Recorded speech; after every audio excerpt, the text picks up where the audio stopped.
একদিন শহরের এক নামকরা ধনী লোক মারা গেল। তার মৃত্যুর খবর চারিদিকে ছড়িয়ে পড়ল। বাড়ির সামনে লোকের ভিড়। কেউ বলছে ওর ছিল বিশাল বাড়ি, কয়েকটা গাড়ি, কোটি টাকার ব্যাংক ব্যালেন্স। কেউ একজন ধীরে বলল, আজ দেখো কিছুই সাথে নিল না, এক টুকরো কাপড়ে চলে গেল। তার ঘরে তখন পড়ে আছে সোনার ঘড়ি, ব্র্যান্ডেড জামা, গাড়ির চাবি। কিন্তু যিনি এগুলো ব্যবহার করতেন তিনি চিরদিনের জন্য চলে গেছেন মাটির নিচে।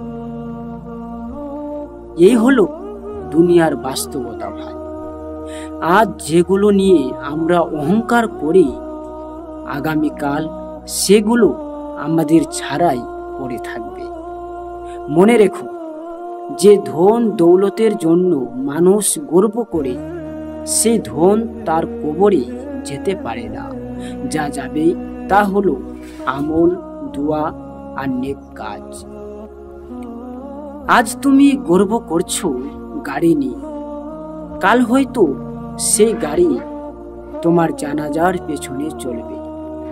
আল্লাহ তাআলা বলেন, তোমরা দুনিয়ার জীবন দিয়ে প্রতারিত হইও না।